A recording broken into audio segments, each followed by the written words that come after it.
מה הכי נכון לך לעשות עכשיו? אוקיי, בהמשך לסרטון הקודם שצילמתי הרגע, לשחרר כל פחד או מחשבה על זה שאולי את לא תהיי שייכת או את לא תהיי רצויה, לשחרר כל דאגה מאיזושהי דחייה, איזושהי ביקורת שאת לא תהיי רצויה או שאת לא תהיי אהובה. כן, לשחרר את זה ולהתעמת גם עם המחשבות האלה,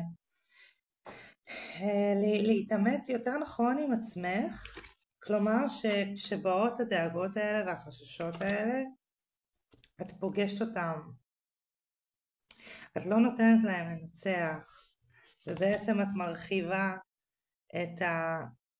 את המחשבה שלך, מרחיבה את האפשרויות שלך, ספציפית את המחשבה.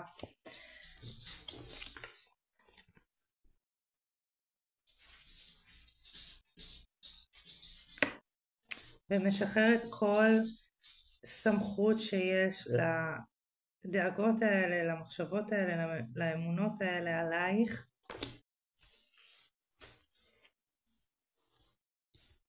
מה הדבר הכי נכון שלך לעשות עכשיו? שני הקלפים שהגיעו לא הפוכים.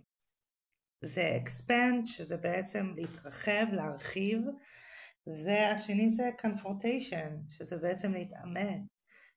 להתעמת עם הדאגות שלך, עם התחושה הפנימית שלך, עם הפחד הפנימי שלך של להיות לא אהובה או להיות דחויה, שלא יקבלו אותך. להתעמת עם הפחד הזה ולהרחיב את המחשבות שלך מעבר לפחד הזה, מעבר, לא להישאר מצומצמת, ולהישאר בתוך הבועה שלך, אלא לצאת ממנה ולהתרחב למקומות חדשים. הקלפים שהגיעו הפוכים זה אלה, בלהב, מה שדיברנו על פחד מלהיות לא אהובה, שנויה, דחויה. יש פה גם visions, בעצם להרחיב ללכת על דברים יותר גדולים, להרחיב את מה שהעזת לחלום עליו עד עכשיו, להגדיל את החלומות שלך לדברים יותר גדולים. והאוטוריטי, שזה בעצם סמכות, שזה בעצם אומר לשחרר סמכות,